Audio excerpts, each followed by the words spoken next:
उसके लिए पूरे पाकिस्तान में हमारी प्रॉपर मैनेजमेंट होती है कि जो फार्म लेवल पर जाकर फार्मर को एजुकेट भी करते हैं, और उसके बाद जो हमारे डॉक्टर हजरात हैं वो जाकर वहाँ ट्रीटमेंट भी करते हैं और अपनी सर्विसेज देते हैं, वेटनरी सर्विसेज।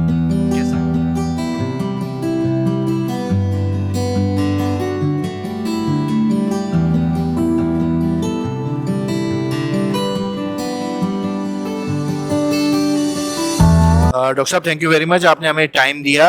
क्या सा जा रहा है एक्सपीरियंस अब तक का? जी, अल्हम्दुलिल्लाह रब्बिल आलमीन।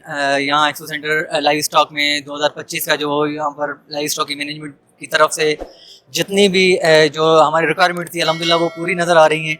और जिस तरह की तमाम कंपनी थी यहाँ हिस्सा लिया हुआ है, शेयर लिया हुआ है, तो हमने भी जवाद इम्पेक्स की तरफ से अपना स्टॉल यहाँ पर लगाया हुआ है। और तमाम प्रोडक्ट हैं हमारे लाइव स्टॉक की, फीड एडिटिव्स भी हैं, और उसके बाद हमारे पास जेल फार्म्स में जो ना स्प्रेज वगैरह भी हैं, और फूड कट के हिसाब से भी हमारे पास बहुत सारी वैराइटीज़ हैं।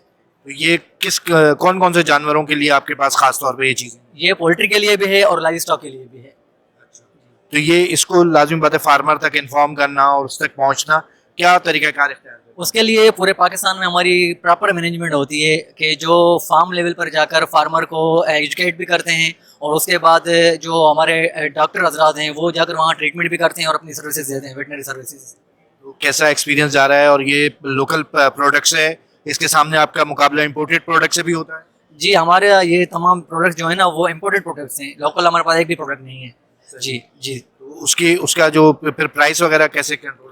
जी, प्राइस कंट्रोल इस वजह ऐसे करते हैं कि जो यहाँ पर रिक्वायरमेंट होती है ना फार्म की, तो फार्मर यही चाहता है कि मेरा जानवर जो ना वो जल्दी ठीक हो ताकि मैं प्रॉफिट में जाऊँ। तो उस हिसाब से अगर हम लोकल मेडिसिन वगैरह इस्तेमाल करते हैं, यूज़ करते हैं, लगाते हैं, तो उसमें टाइम ड्यूरेशन बहुत ज़्यादा चल जाता है। और यहाँ पर इम्पोर्टेड मेडिसिन ये होता है कि जो ना आप फर्स्ट ट्रीटमेंट में, फर्स्ट एड में रिकवरी आना शुरू हो जाती है।